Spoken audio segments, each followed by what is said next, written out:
Okay, everybody. Thank you for joining us on this Sunday evening.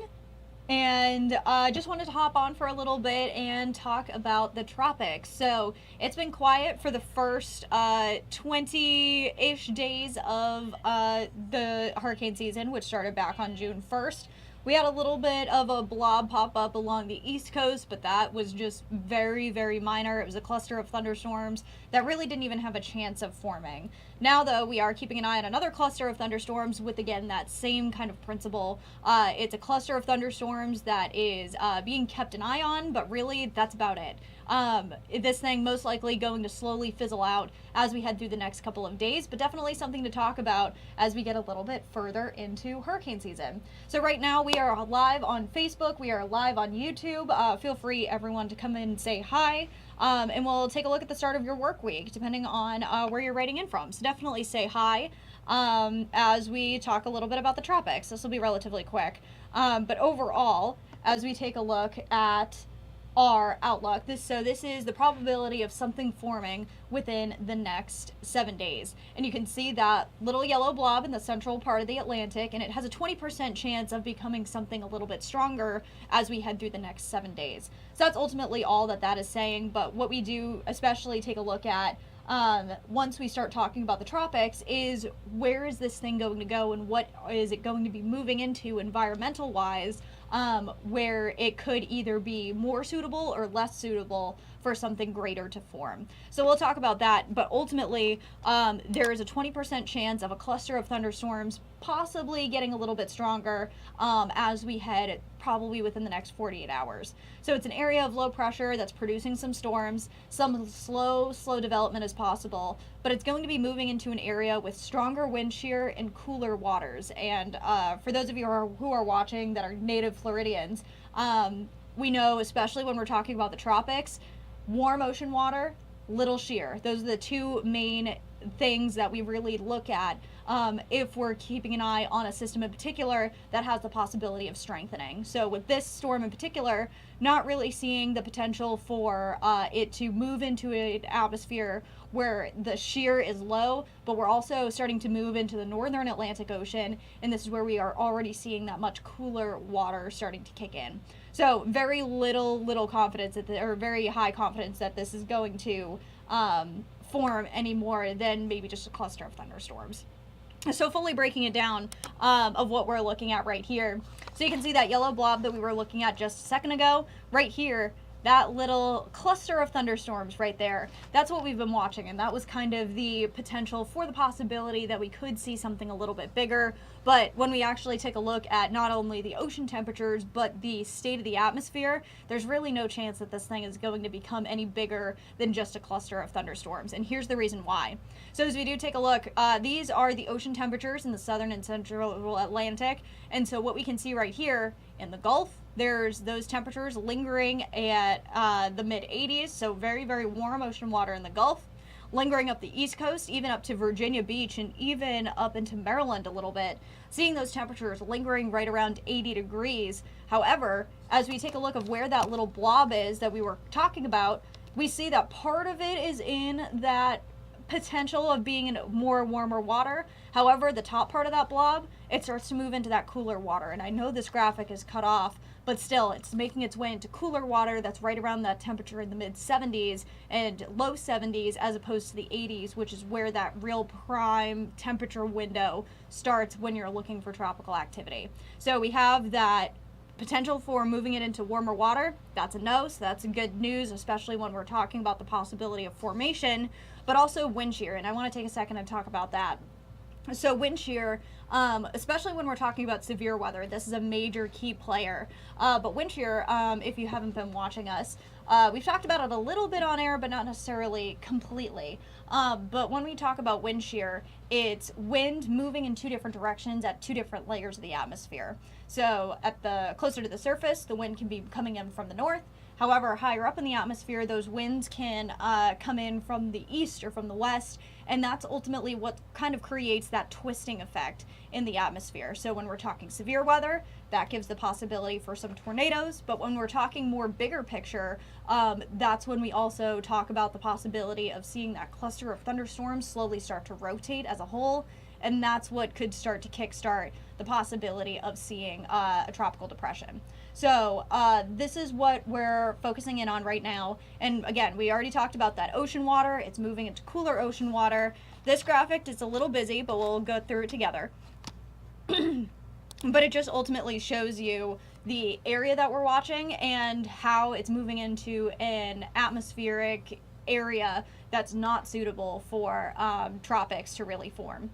So we can see right here, not showing the clouds, but this is that little bit of storm energy, that little spot of orange and yellow right here surrounded by that pink. That's what I want you to key in on. So that is that little bit of storm energy that's allowing those thunderstorms to pop up just a little bit across the central Atlantic. And you can see that that wind, that's the red and the green colors that you can see there, this is going to push it up towards the north. So that's why this little blob right here is kind of oriented the way that it is. So I'm actually going to open up this graphic and we can take you just second by second. We can see right here as we kind of advance through time, I took the blob off just so you can keep an eye on that little bit of that storm energy. We can still see it just that little bit in the center of that pink ring. It slowly starts to dissipate because those winds are kind of streamlined, so we're not really seeing any of that. But overall, we're going to continue as this starts to pick up a little bit more of that storm energy. Yeah, right there. So you can see the green is moving in one direction and the red is moving in another direction. So what that is going to do, because that energy is so strong for a system that's so weak, it's just going to completely tear it apart. So that's ultimately what we're seeing right there. So as we get into a little bit later on in the work week, this is Tuesday, we may see it just linger a little bit, but it completely gets sheared away by the time we hit Thursday. So this thing not going to be lasting very long and does not have a great potential of becoming anything bigger than a disturbance. So yeah, that's really what we're looking at in the tropics, and that kind of gives you a little bit of an insight of what we look at as meteorologists when we're really trying to forecast if a disturbance has even the potential of becoming anything stronger. But again, when we're talking about the tropics, especially in the month of June, and we'll pull in July in a second, here in the Atlantic Basin, in the month of June, we're looking at the warmest ocean temperatures and where the atmosphere is the most suitable for something tropical to form. So with that, here is the zones that we kind of look at in the start of June and through the month of June, because ultimately this is where the warmest ocean water is at, as we talked about a little bit ago. And this is also where we see the potential for that just enough wind shear where it's not too much and not too little. It's very much a Goldilocks effect, kind of, as you can see when we're talking about the tropics. Things can't be too weak, but they can't be too strong. And the ocean water can't be too warm, but it can't be too cold either. So it's that very much Goldilocks effect kind of building in and everything.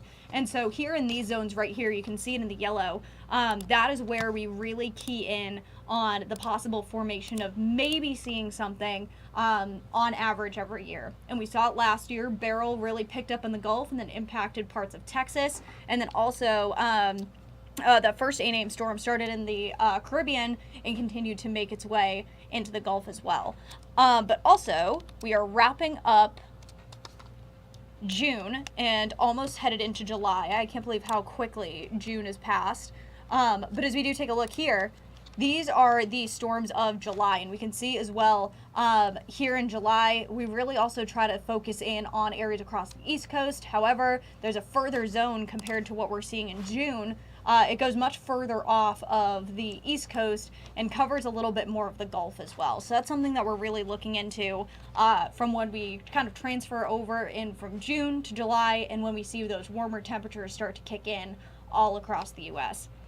So overall, kind of talking a little bit of climatology, first day of summer was on Friday, and that was June 20th. So on average, when we're actually talking about back to 1850, I believe, is how much the data this goes back from. These storms, we on average see that first A-name storm in the Atlantic right around the start of the summer season, we're still at that. Again, this is on average. We see those storms starting to pick up and seeing that first rogue A-name storm probably at around June 20th. So now that we're at the 22nd, I know you're probably thinking, oh shoot, we're behind. That's not necessarily the case. So in this case, it's not necessarily like, okay, we're at our average, we're behind, we're going to get hit all at once, and it's going to be back-to-back-to-back storms. Not necessarily the case. Things have just been working out in the atmosphere, that there's been a lot of Saharan dust. That puts a buffer on tropical activity. We've been seeing a lot of shear in the atmosphere, so those little thunderstorms that try to pick up, they really don't have a chance in order to become anything stronger just because they get ripped apart. And then also, you can't see it in the ocean temperature graphic that we showed earlier, but we have this really, really warm pocket of water in the Gulf.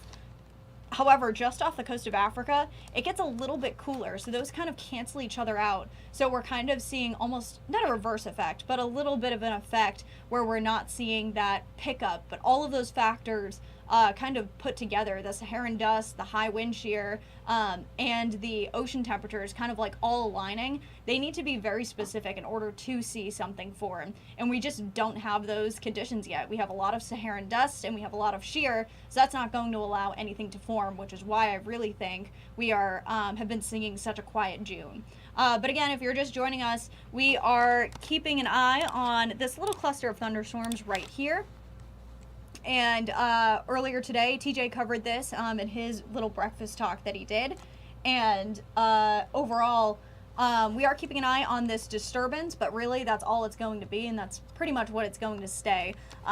It's moving into an environment where it has cooler water, a lot higher of wind shear, so this little cluster of thunderstorms is pretty much going to shear itself out as we head through the next couple of days. But once again, keeping an eye just on this 20% chance of seeing something possibly forming. But again, this is a very low chance, and really just looking at the future and what we could possibly see this storm move into, it really doesn't have a chance of becoming anything bigger than what it is right now. It may get a little bit more organized very, very slowly, but just the factors of where it's going and what environment it's moving into, this thing should get sheared apart very quickly. But moral of the story, keeping an eye on this little zone right here. It does not have an effect towards Florida, and it most likely will not become our first A-name storm of the season. However, this is something that we're going to be doing a lot more often now that we're really starting to get into the busy season of hurricane season. So, topping in just real quick, hi, hi Mary Blanchard from Tampa. Hi from Chieffield, Florida. Hi Mary again. Hi Robin from the Tri-Cities. Hey, old stomping grounds right there. Amy from Palm Bay on Facebook. And also, again, we are live on YouTube. Somebody watching from San Diego. So on the Eastern Pacific, things are really, really busy. They are possibly seeing their F-name storm. But again, that doesn't mean that like we're behind or anything. Actually, if we go back to our infrared graphic right here, Eve, who's watching on YouTube from San Diego.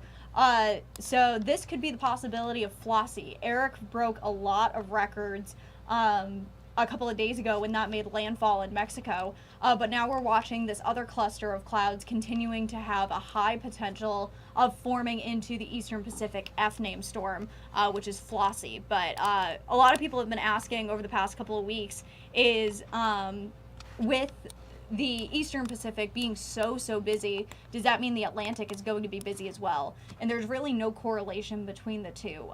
When we're talking about ocean temperatures in the Pacific versus the activity of what we see tropic-wise in the Atlantic, yes, and that's the El Nino and La Nina pattern. But when it comes to just basic activity, and we're seeing more storms in the Eastern Pacific versus the Atlantic, there's not enough data in order to completely concrete evidence say that the activity in the Eastern Pacific really does focus in on what happens in the Atlantic. So, but what we're watching right here in the Eastern Pacific is the possibility of Flossie, and there is a very high chance that we could see that form within the next 7 days.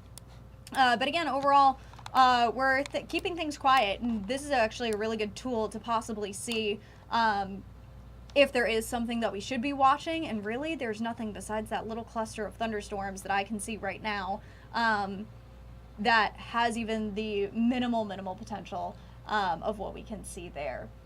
And Nancy writing in on YouTube, hi, well, there will be a storm in June for the Atlantic.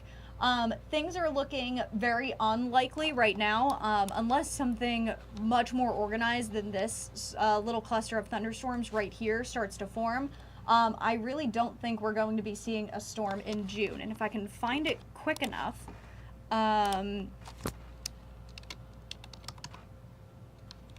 last year we had 2 storms. Haha, yes I did. So last year we had 2 storms move in June and form in June, and that was 2. That was Beryl first, then that was that Category 5 storm. Back in 2023 there were 3, but throwing it back to 2022 there was only 1. I believe 2019, and I saw TJ just hop in as well. So TJ, correct me if I'm wrong. 2019, I think, was the last time that we saw a storm, or no storms in the month of June.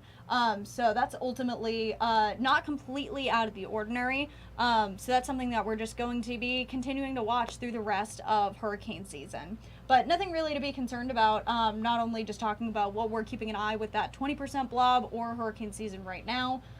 Things are still just very hostile in the environment. The ocean temperatures are warm. However, there's just that little bit of a disturbance in that difference in temperature where we see the cooler strip versus what we're seeing right now in the Gulf kind of canceling each other out. We have very high wind shear and also a lot of Saharan dust still in the atmosphere. So those are all factors, and then there's a whole bunch more that we look at. But that's basically the 3 main ones that we look at heading into hurricane season to see if anything really has the potential to form. And again, with this 20% chance right here, it really doesn't because of these factors right here. So that's pretty much what we're keeping an eye on in the tropics. Again, not really too concerned that we're going to see any further formation. We may see that little bit of slow development, but I really don't think we're going to be seeing anything too much more from this little cluster of thunderstorms for the next 7 days. And this is just going to slowly start to move itself out as we head through the next couple of days as well. So that's pretty much it. I hope everyone is having a wonderful and safe weekend. And if anyone has any questions, please feel free to reach out. Hi, Judith from Titusville. And also, hi, Nancy from Sarasota as well. But everyone, enjoy the rest of your weekend. Things are going to be hot and humid with very little rain for the next couple of days. Make sure you get outside and enjoy it, but also make sure you are for sure wearing that sunscreen as well as drinking plenty of water. Tune in tonight at 10. Hannah's going to be on the desk. I'll be covering weather through the rest of the overnight tonight, and hope everyone has a great rest of the weekend and a great start to the work week. Have a good one, everybody.